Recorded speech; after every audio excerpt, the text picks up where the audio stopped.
आज बात करेंगे उन लोगों की, उन शिल्पकारों की जिन्होंने भारत की कृषि की और कह सकते हैं कि पूरे देश की तकदीर ही बदल दी।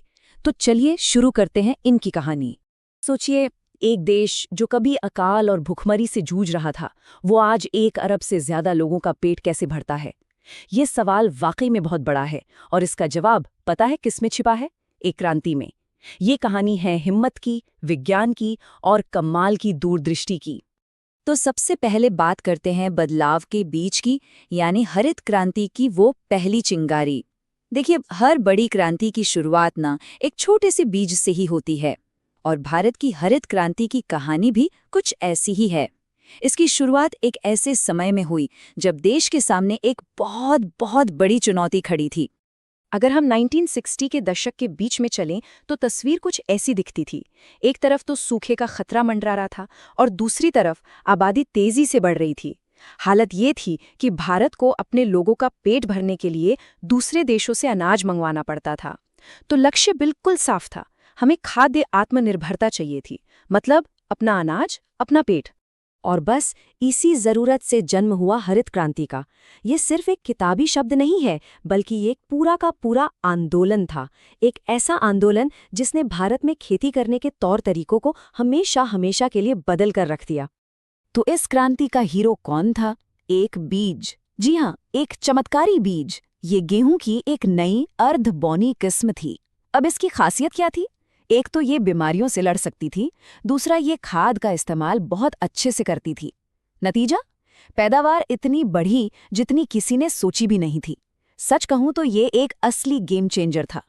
और नतीजों की बात करें तो वो तो बस हैरान कर देने वाले थे। जरा इन आंकड़ों पर नजर डालिए। 1965 में भारत का गेहूं उत्पादन कितना था? सिर्फ 1.23 करोड़ टन। और फिर 50 साल बाद 2016 में यही आंकड़ा कहां पहुंच गया? 9.64 करोड़ टन पर। ये लगभग 8 गुना की छलांग थी। सोचकर ही हैरानी होती है ना? लेकिन रुकिए, कहानी सिर्फ गेहूं या हरित क्रांति पर ही खत्म नहीं होती। असल में ये तो बस एक शुरुआत थी। इस एक सफलता ने भारत में कई और क्रांतियों के लिए दरवाजे खोल दिए। और ये क्रांतियां कई रंगों में आईं। जैसे हरित क्रांति ने अनाज का उत्पादन बढ़ाया, तो वहीं श्वेत क्रांति दूध और डेयरी के लिए आई। नीली क्रांति मछली उत्पादन के लिए, पीली क्रांति तिलहन के लिए, और तो और सुनहरी क्रांति फलों के लिए, और रजत क्रांति अंडों के लिए। मतलब इनोवेशन भारत के खेतों के हर कोने तक पहुंच रहा था। इन सभी में से एक क्रांति थी जो खास तौर पर बहुत प्रभावशाली साबित हुई, श्वेत क्रांति। और इसे क्या कहा जाता था पता है? 1 अरब लीटर का विचार। ये नाम था ऑपरेशन फ्लड का, जो श्वेत क्रांति का इंजन बना। और इसका मकसद कोई छोटा मोटा नहीं था। लक्ष्य था पूरे देश में एक दूध का ग्रिड बनाना, एक ऐसा नेटवर्क जो देश के हर कोने को दूध की सप्लाई से जोड़ दे। और सपना था भारत को दुनिया का सबसे बड़ा दूध उत्पादक बनाने का। अच्छा, इतनी सारी क्रांतियों की बात हो गई, पर ये सब किया किसने? इन बड़ी बड़ी सफलताओं के पीछे कौन लोग थे? चलिए अब मिलते हैं उन 3 दूरदर्शी लोगों से जिन्होंने इस पूरे बदलाव की बागडोर संभाली। सबसे पहला नाम है नॉर्मन बोरलॉग का।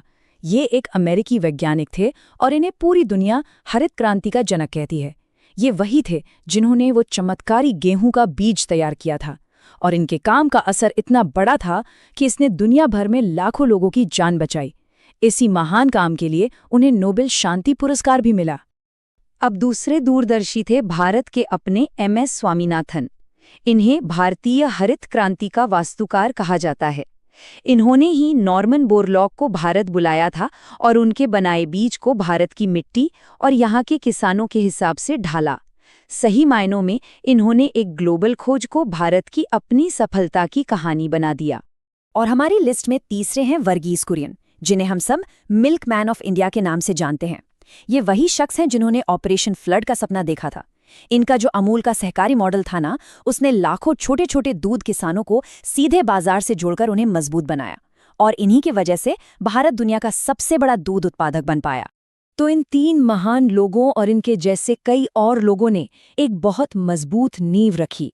सवाल यह है कि उस नींव पर आज क्या खड़ा है? आज भारत कृषि के मामले में दुनिया में कहाँ है?